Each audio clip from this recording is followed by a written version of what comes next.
All right, call meeting to order. First bit of business on the agenda is the approval of regular minutes of September 26, 2018. I'll make a motion to approve the minutes. Thank you, Matt. Oh, thank you, Karen.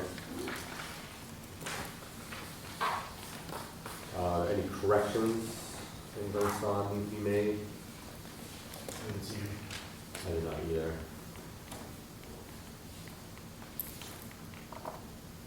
Hearing none. All in favor? Opposed? Abstentions? Next on the agenda is the approval of non-public minutes of September 26, 2018. In the blue folder. I'll make a motion to approve the minutes. Thank you, Matt. Get a second? Yeah, I'll second. Thanks, Jay. It's non-public. Any changes or corrections? Seeing none. All in favor? Aye. Opposed? Abstentions? And then the approval of return to public minutes, September 26, 2018. I'll make a motion to approve the minutes. Thanks, Matt. I'll second. Thanks, Jay. There wasn't really anything there, correct? All in favor? Opposed? Abstentions? The next thing on the agenda is presentation from Stuart Anderson in regards to the high school science plans and the vestibule plans. We got a message that he's going to be coming a little later. I think that'll probably work out better into our agenda anyway. So the next thing is correspondence. I received that in the last 2 weeks. Nothing on that. So off to reports. Debbie, business administrator report. I don't have much until we get to the budget. We'll be talking a little bit about the upcoming budget year. But there are the manifests are here for this week's payroll. Okay. All right. Judy, superintendent's report. Okay, we have the competency presentation will take place in November because we do have some activities going on between now and November. The presentation's going on, so we'll do the competency one in November. Also, you did get an article regarding policies just in your packet, just for your competency research. Again, we can go over the master schedule during the time that we have allotted in the agenda. And same with the budget process. And the negotiations committee met on the 27th, and they scheduled some more sessions. And the board will need to go into a non-meeting at the end of this meeting. So you disperse the meeting and then go into a non-meeting, and we can give more detail on that. Okay. So after the adjournment of the meeting. Let's see, there is an opening for a food service committee member. I can't remember who's going to do that. Like I said, it's around 1:15, probably once a year. Was it you, Tom? Yeah, well, I said if we didn't have somebody sign. We didn't have anything in the minutes. We looked in the minutes. Okay, yeah, sign up for that. Time, David, I can make happen. I did put in your packet, and in your packet, the effective board meeting. And just trying to, in your agenda, we went to new business, meaning new business for the board to discuss at a board meeting. It can also mean new business that board members want to relay for the next board meeting. So an agenda, so if a board member says, I want to have some new business on the agenda, that will be a notice so that I will be able to put that on the agenda for the next one and do what needs to get done so that you'll have the information you need. And also, it's the component where that's where you talk about new business you've never talked about before. You know? And then if the discussion has not ended at that new business meeting, then that discussion turns into continuing business on the agenda item.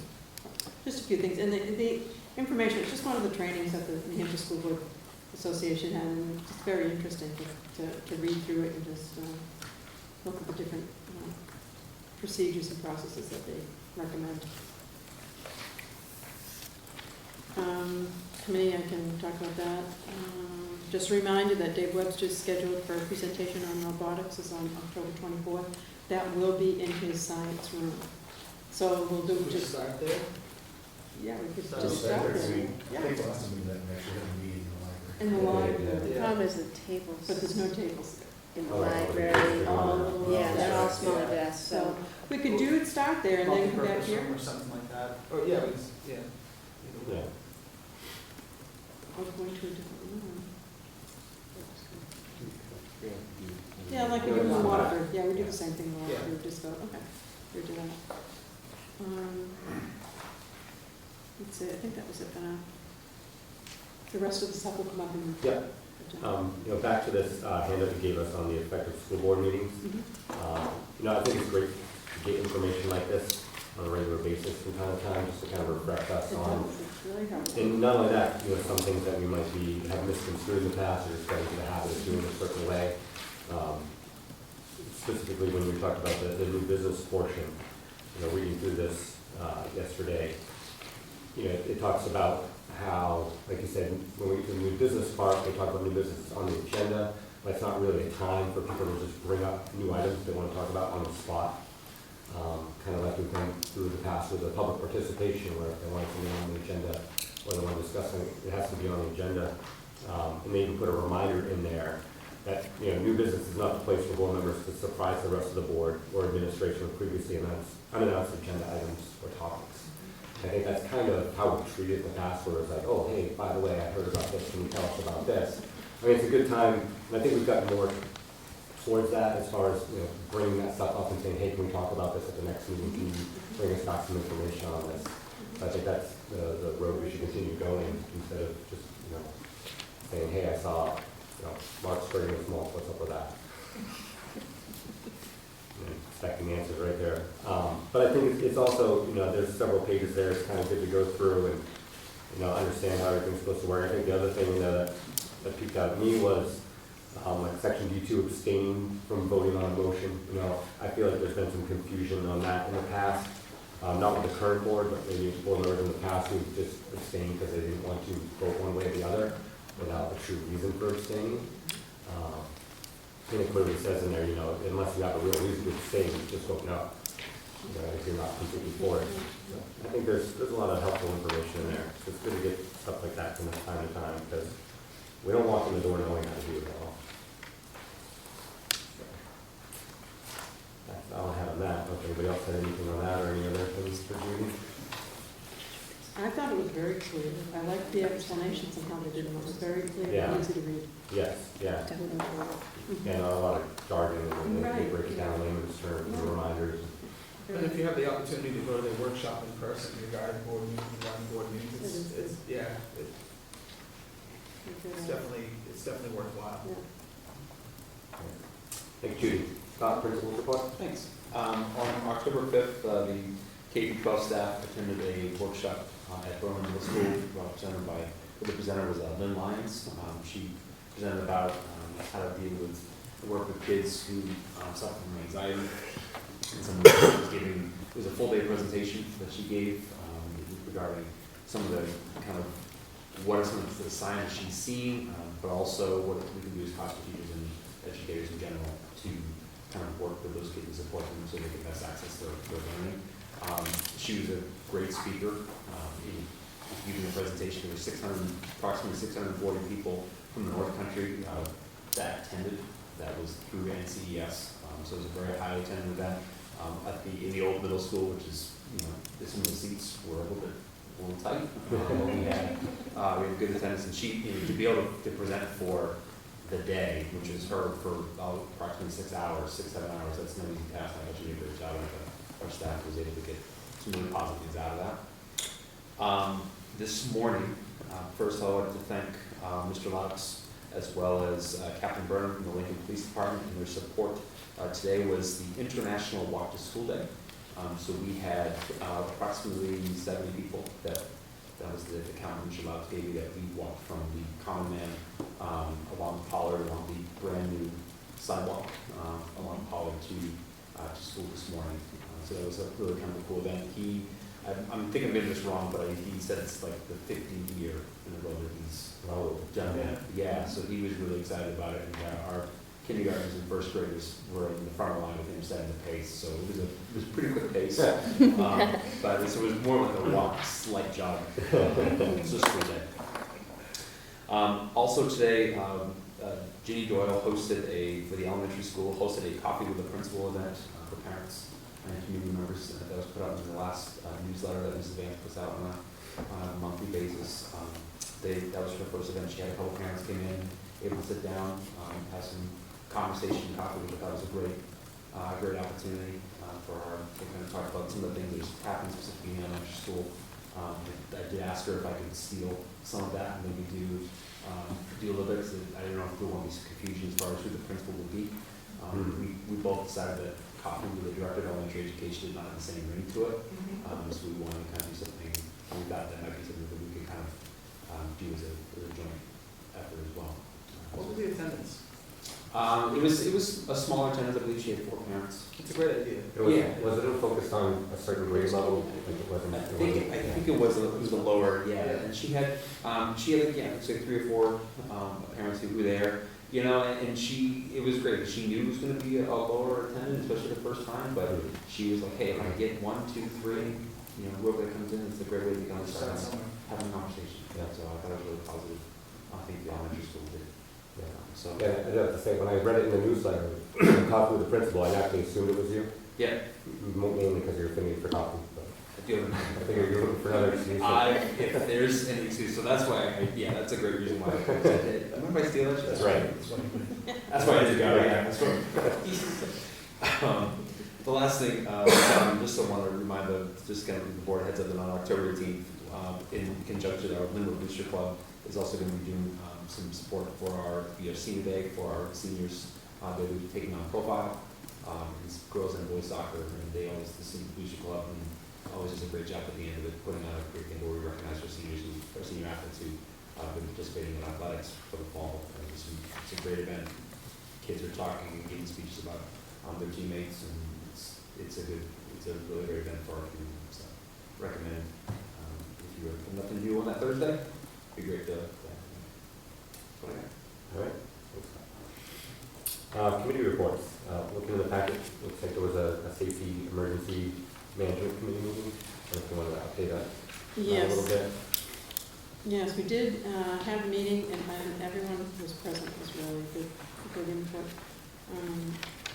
What we ended up focusing on was the ALICE process, and coming from the recommendation from what the ALICE program recommended, we put in place around 6 or 7 steps for classroom teachers to go by the guide for them.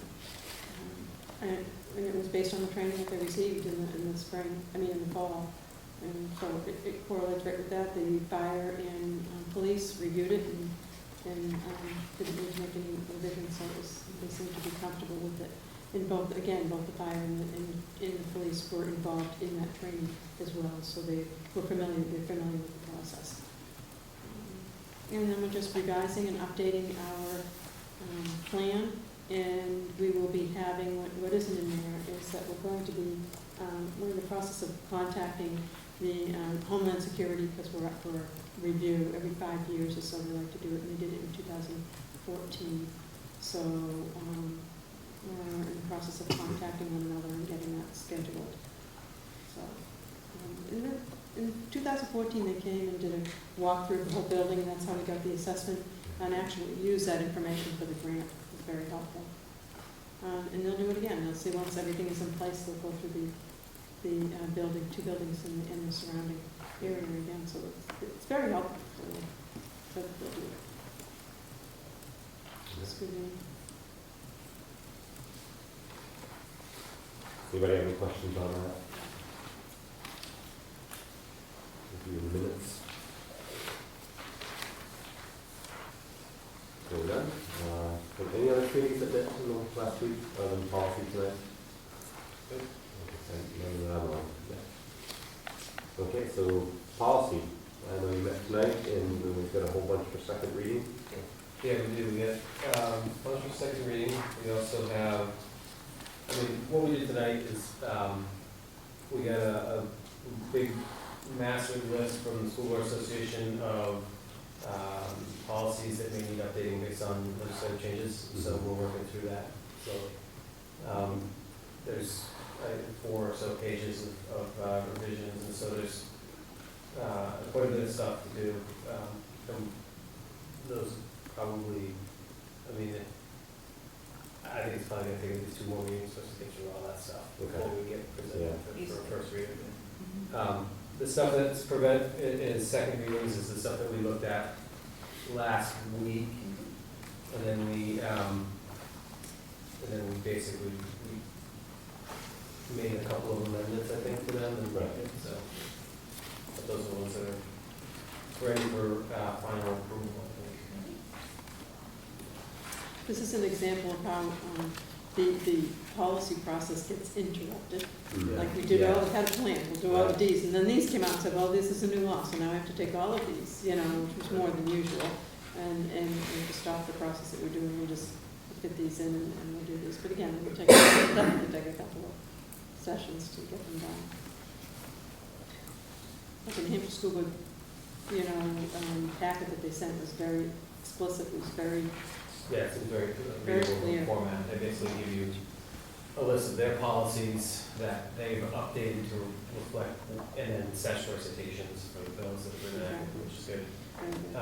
So that we can look at those, look at our policies, and then, as usual, we get the school board's policy, our policy, so we can compare, and then they have, and decide. There's a couple that were, that we've changed to reflect the same, language as the school board association, and there's several that we just keep ours and have new language or maybe amendments to from in the past, so. But it's just a good thing to go through them. This is what, I mean, this is that whole stack, so.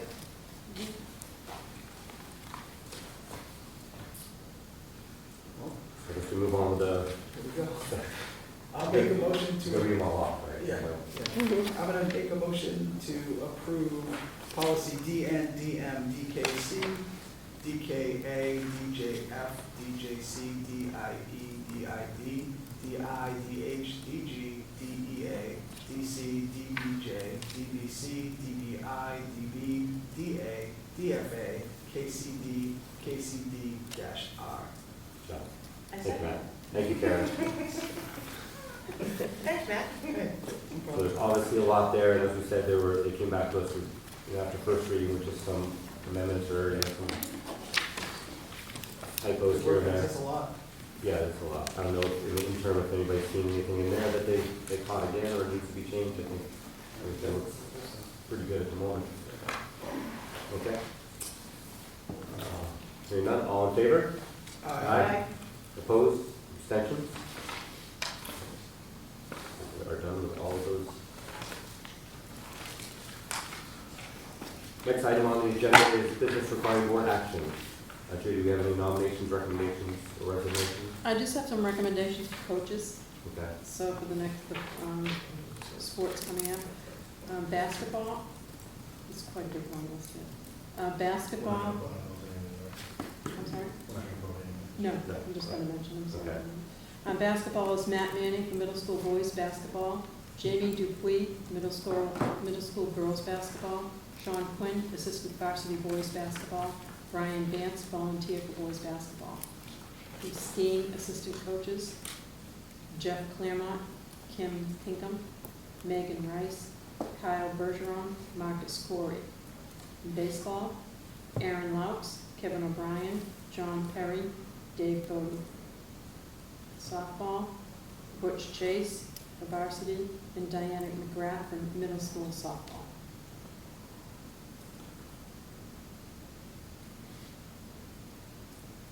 Some of these names are, most of them have been doing it for a while. Yeah. The new ones, Jamie Dupuis, she's one of the new teachers. Yeah. So I think that has us squared away through the end of the school year, right? I think for Yeah, I think it's the only thing, we just needed, just touch base, we didn't get a chance to touch base with middle school baseball. With middle school baseball. But we don't foresee any issue. okay. Good. That's it. Something Manning guy. Yeah, so we can't vote on these anymore. We need a background check on this. I'm just happy we found this, kids to know, student stuff. Yeah, right. I can negotiate the contract. Okay. So moving on to new new business, first item on there is the 2019-2020 budget. I guess I'll start. Wait, do we have to vote on those recommendations, or? No. No. Okay. So we put this on the schedule, the 2019-20 budget. I actually just sent out the information to the teachers. They start pulling together the budget, their budgets, and they, at the end of, beginning of November, they'll get their budgets into the administration, who will sit down and go through all the budgets. We'll pull everything together. So by the end of November, we'll have our budget books out to the school board and the budget committee, and we'll start meeting in December on the budget. One of the things that came up last year was with the support staff salary. So we said, after we went through the whole process last year, that we would put it on the agenda in October to start discussing support staff salaries now. Because again, we kind of make some assumptions when we're pulling together the budget. And so we just said we would talk about that now, so when we have that budget pulled together, or at least the initial budget, we have some guidelines for the support staff salaries. I personally would just, since we split the proposition this year, I'd like to see the same amount put in and just split the other way, so that we get them up to the, whatever the originally requested raise was, but I think that was what we said last time, we get there, we just get there 2 years, Yeah. rather than having someone have to put it in, we just. And just to clarify, so we put originally, our original budget when we started, we put 50 cents an hour increase, so we kept that in the budget, and then the $25,000 additional was added on to that. Yeah. Right. So do you want to start with some type of increase and then add, and I'm not sure where you want to start with that, or do you just want to use the, What was a $25,000 shot after? That was on top of the